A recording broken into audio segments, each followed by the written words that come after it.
Hola a todos, bienvenidos nuevamente al Bibliófilo. En esta ocasión voy a continuar con la saga de Colin McCulloch con Las mujeres de César.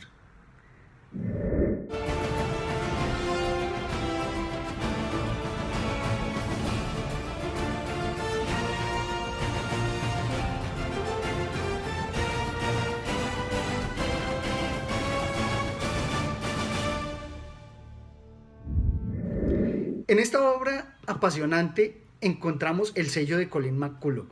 Nos cuenta la historia de Roma, que comprende la vida de Lúculo, el entorno político de César cuando se enfrenta al Senado a personajes tan emblemáticos como Catón, Bíbulo, con la ayuda de personajes también importantes como Publio Clodio, Craso, inclusive en la alianza matrimonial que construyó con Pompeyo al casar a su hija Julia con él. Esta obra me parece muy importante ya que nos muestra reflexiones bastante profundas sobre la política.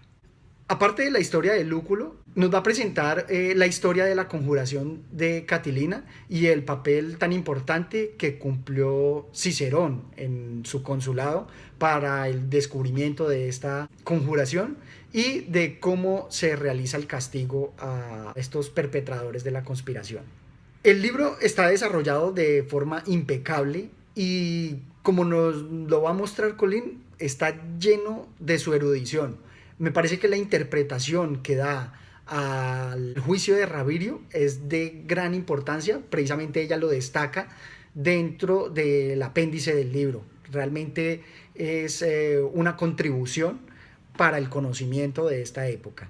De la misma forma como se realizó en anteriores obras, acá se va desarrollando la historia y no deja escapar ningún hecho importante sucedido en este periodo, y también nos va sembrando cómo esas acciones y estos personajes van posteriormente a cobrar gran importancia. Precisamente se van construyendo como toda esa envidia de los otros senadores hacia César, y toda esa envidia va a ser la que va a desembocar en que se dé ese enfrentamiento, y precisamente por eso más adelante la guerra civil. A pesar de que en la obra no se presentan muchos hechos de acción, de pronto de batallas ni descripciones de este estilo, pues el entorno político y todo el entramado de relaciones entre los distintos senadores hace que la obra sea apasionante. En algunos puntos, pues el ritmo va mucho más lento, pero en definitiva y en conjunto son una obra de bastante ritmo, de bastante emoción y de mucho conocimiento. También me gustan de las obras de Colin cómo nos va mostrando sus reflexiones sobre los periodos e inclusive sobre cómo se va tratando a la mujer. Me permito leer aquí algunos, como por ejemplo habla de la hija de César, pues nos va a mostrar que, y esta es una reflexión de ella, dice: una buena cosa habían concluido sabiamente todos los que la amaban. Las chicas despiertas e inteligentes eran excelentes, pero las chicas inteligentes y brillantes no eran más que un obstáculo incluso para ellas mismas. Recordemos que en esta época, pues la mujer no tiene un papel importante, y precisamente para que fueran sumisas e hicieran todo lo que se esperaban de ellas, pues no había lugar a que tuvieran una inteligencia excepcional que pudiera opacar la de los hombres. También me gusta mucho cómo ella enfoca y da a conocer el emprendimiento que tiene César dentro de sus actividades políticas, porque él no se contenta solamente con hacer un buen gran papel, sino que él, como decimos nosotros, quiere sacarla del estadio y quiere hacer que sus actividades sean recordadas, quiere dar lo mejor de sí y sentar un precedente. Más aún, quiere ofrecerle a Roma todo lo mejor que él tiene para darle. Y también su conciencia histórica, y precisamente enmarcado dentro de la importancia de la conjuración de Catilina y el castigo a los conjurados. Precisamente aquí nos muestra cómo dentro de la política romana y dentro de todo lo que es la ley, va a ser de gran importancia no solamente las leyes, sino la jurisprudencia que se genera, porque para él no solamente el castigo va a ser mirado en ese preciso momento y en esa época en que se realiza, sino también como un precedente para generaciones futuras. Y aquí lo dice y lo proyecta Colin en la obra. No me preocupan los cónsules del año que viene, ni los pretores de este año, ni los pretores del año que viene, ni todos aquellos hombres que están aquí sentados y que ya han sido pretores y quizá esperen ser cónsules algún día. César hizo una pausa con un aspecto en extremo solemne. Lo que me preocupa es algún cónsul del futuro, alguno dentro de 10 o 20 años. ¿Qué clase de precedente verá ese cónsul en lo que nosotros hagamos hoy aquí? Y así continúa. Y la verdad me parece de una conciencia histórica impecable.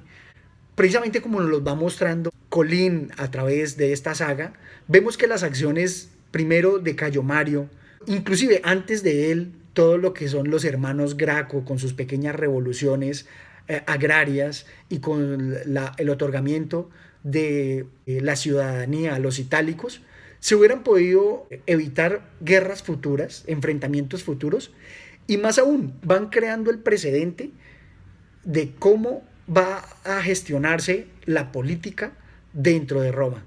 Otro de los grandes precedentes que normalmente se vienen refiriendo dentro de la cultura romana es la marcha que tuvo Sila sobre Roma. Y ese va a ser un precedente que prácticamente va a determinar cómo también otros emperadores en su marcha sobre Roma va a ser como el mecanismo para lograr el poder. Precisamente hablando también de esos precedentes, nos menciona dentro de la misma obra como unas reflexiones. Por ejemplo, hacen conversar a César con Servilia, que era una de sus amantes, y también de gran poder político por ser descendiente aristócrata, los hace conversar y les hace ver cómo nuestras acciones tienen unas consecuencias. Y me parece de enorme belleza este aparte. Un día tramarás, planearás y programarás algo para conseguir un fin y otro, y te encontrarás con que después de haberlo logrado, las consecuencias son desastrosas. Muchas veces eso puede pasar, inclusive si lo llevamos a reflexiones científicas, se va a ver que es normal que en nuestro afán por conseguir, digamos, expandir nuestros conocimientos o inclusive por realizar actividades, las consecuencias pueden ser terribles. A mí personalmente me gusta mucho la descripción del personaje de César porque lo muestra como el gran emprendedor que es. Inclusive dice, a mí me encanta medirme con los catones y los víbolos. Nunca ganarán. Le preguntan, ¿cómo puedes estar tan seguro? Él contesta, simple, dijo César sorprendido. Ellos no desean ganar con tanta pasión como lo deseo yo. Son palabras enormes de un gran emprendedor. Y asimismo, pues también siempre me lleva a reflexionar porque muchas de estas grandes personalidades no tienen hijos tan emprendedores igualmente o tan importantes y puede ser, digamos, contestado de alguna manera dentro de la misma obra que inclusive también ya trae una mirada al pasado o a los libros precedentes que nos mostraron. Mira al joven Mario, pobre tipo. Las mujeres que tú tienes a tu cargo te están agradecidas por tu fuerza y autoridad. Si tuvieras un hijo, tendría que vivir bajo tu sombra, porque la grandeza no se salta solo una generación, sino usualmente muchas en todas las familias, César. Tú querrías que fuera como tú y él se desesperaría. Enorme, enorme esa reflexión porque pues muchas veces sucede eso. Esperamos y tratamos de que nuestros hijos cumplan cosas que inclusive de pronto nosotros no hemos cumplido y que soñamos con lograr, volcando sobre ellos nuestros sueños. Igual que a otros escritores de novelas históricas, podría criticársele a Colin que lo que hizo fue pues plasmar libros de historia como Las vidas paralelas de Plutarco, que nos cuenta también la historia de Lúculo, Mario, el mismo Sila. Podríamos pensar que ella lo que hizo fue transcribirlos, pero más que un epítome, a mí estas obras me parecen que no solamente las condensa y les da una interpretación, como en la parte de la conjuración de Catilina, sino que lo organiza y lo va superponiendo en épocas y en fechas. Y al darnos esa información de manera amena y entretenida, va construyendo nuestro mapa mental que nos va a permitir asimilar esas historias de manera mucho más cercana, mucho más vívida. Precisamente me pasó eso con las obras de Salustio, donde también nos cuenta la conjuración de Catilina, con las obras de Plutarco, en donde pues él los va pasando así, y obviamente cuando se centra en un personaje, habla solo sobre él, y cuando va a hablar sobre el siguiente, digamos, si nos habló ya sobre Lúculo y después nos va a hablar sobre César, pues no solapa esas historias. Mientras que Colín logra hacer eso, va poniendo todas esas historias superpuestas, casi simulando la realidad, porque nos va mostrando que mientras César va haciendo estas actividades, Lúculo va decayendo y fue realizando otras. Y entonces en esa superposición nos da una sensación de realidad, de que es así como la vida misma se va dando. Precisamente en esta forma tan amena de mostrar la historia me ha inspirado, me ha animado a leer otras obras como las de Salustio, que ya mencioné, Plutarco, y indudablemente a seguir con esta misma obra, a continuar con los demás tomos de la saga. ¿Y qué ganamos al leerlos? Es que nombres que normalmente en el libro histórico, digamos, que pueden pasar desapercibidos porque únicamente nos menciona su nombre, en esta obra ella nos cuenta inclusive cuáles fueron sus padres, sus abuelos y sus ancestros y por qué, digamos, se fue moldeando ese pensamiento.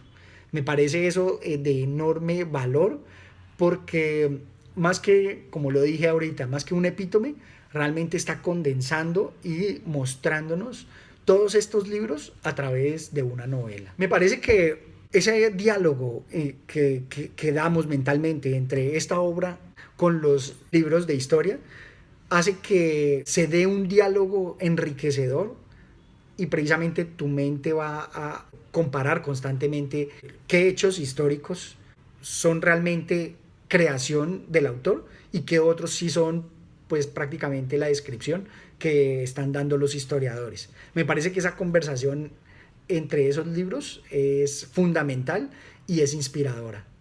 Y precisamente en este diálogo me he encontrado con la grata sorpresa de que la realidad es mucho más creativa, es mucho más sorprendente que la ficción. Por eso es que prefiero leer este tipo de obras que no tienen nada que envidiarles a otras más ficticias como Juego de Tronos.